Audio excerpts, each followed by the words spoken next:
പണ്ടത്തെ പോലെ റിലേഷൻഷിപ്പ് ഒരു സുഖകരമല്ല, സന്തോഷം കിട്ടുന്നില്ല. പണ്ട് ഞങ്ങൾ ഒരുപാട് സംസാരിച്ചിരുന്നു, ഇപ്പോൾ ഒന്നും സംസാരിക്കാനില്ല, എന്താ ഞങ്ങളുടെ ഇടയിൽ നടക്കുന്നതെന്ന് അറിയുന്നില്ല. ഇത്തരം കാര്യങ്ങളൊക്കെ വരുമ്പോൾ നിങ്ങളതൊരു സെക്കൻഡ് പേഴ്സണുമായിട്ട്, അതിലെ ഒരു ട്രസ്റ്റ് വർത്തി ആർക്കും കുഴപ്പമില്ലാത്ത ഒരാളാണ് ഒരു കൗൺസിലർ അല്ലെങ്കിൽ ഒരു ഡോക്ടർ എന്ന് പറയുന്നത്. നമ്മളൊരു ഫ്രണ്ടിനോടോ മറ്റൊരാളോടോ പറയുമ്പോൾ ചിലപ്പോൾ അവർ മുതലെടുക്കും അല്ലെങ്കിൽ അവസരം മുതലാക്കുകയൊക്കെ ചെയ്യും.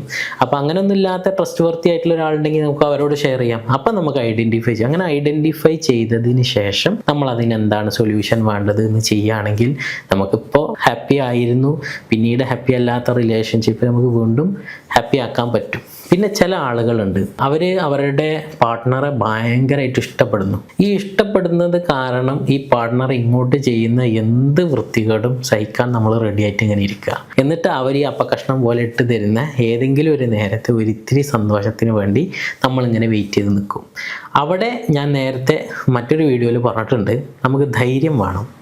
നമ്മൾക്ക് ഏറ്റവും അധികം ഇഷ്ടം ഉണ്ടാവേണ്ടത് സത്യം പറഞ്ഞാൽ മക്കളോടോ ഭർത്താവിനോടോ അല്ല, ദൈവത്തിനോടാണ്. നമ്മൾ ദൈവവുമായിട്ടൊരു കോൺസ്റ്റൻറ്റ് റിലേഷൻഷിപ്പിൽ പോയെങ്കിലേ ഭൂമിയിൽ ജീവിക്കാൻ സമാധാനം കിട്ടുള്ളൂ. അപ്പം നമ്മൾ ദൈവത്തിനോട് സംസാരിക്കുമ്പോൾ ദൈവം നമ്മളോട് എന്ത് നിഷ്കർഷിച്ചിരിക്കുന്നു എന്നുള്ളത് നമുക്ക് മനസ്സിലാവും. ദൈവം ഒരിക്കലും ഒരു അടിച്ചമർത്തപ്പെടുന്ന ഒരു സിറ്റുവേഷനിൽ നിൽക്കണം എന്ന് ആഗ്രഹിക്കുന്നില്ല.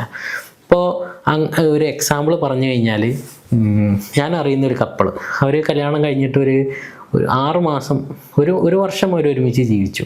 അപ്പോൾ അവർ ഒരുമിച്ച് ജീവിച്ച സമയത്ത് സംഭവിക്കുന്നതെന്ന് വെച്ചാൽ, ഈ കുട്ടിയോട് ചോദിച്ചാൽ, പെൺകുട്ടിയോട് ചോദിച്ചാൽ അവളുടെ പാരൻസ് ചോദിക്കുമ്പോൾ എല്ലാം പെർഫെക്റ്റാണ്. ഇടയ്ക്കിടയ്ക്ക് പുറത്ത് കൊണ്ടുപോകുന്നു, പുറത്തുനിന്ന് ഭക്ഷണം കഴിക്കുന്നു, ടൂറ് പോകുന്നു, വിവിധ കാറുകളിൽ വരുന്നു, എല്ലാം അടിപൊളി.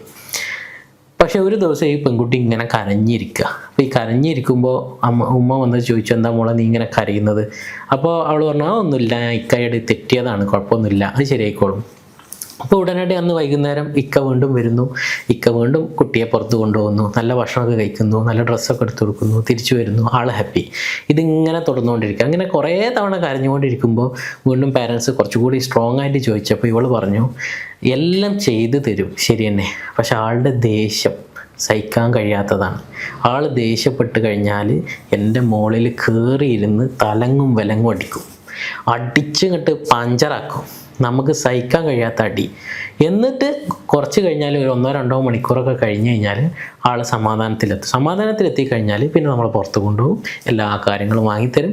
അപ്പം നമ്മൾ ഇതുപോലുള്ള റിലേഷൻഷിപ്പ് കുറേ കണ്ടിട്ടുണ്ടാവും. മറ്റുള്ള ഭാര്യയ്ക്ക് ഇത് വാങ്ങിക്കൊടുത്തു, അത് വാങ്ങിക്കൊടുത്തു. അപ്പം അതിലൊക്കെ അവിടെ ചില ഡ്രോബാക്സ് ഉണ്ടാവും. ആ ഡ്രോബാക്സുകൾ എന്താണെന്നും കൂടി നമ്മൾ കാണുമ്പോഴേ ഇതെന്തുകൊണ്ട് സംഭവിക്കുന്നു എന്നുള്ളത് മനസ്സിലാവുള്ളൂ.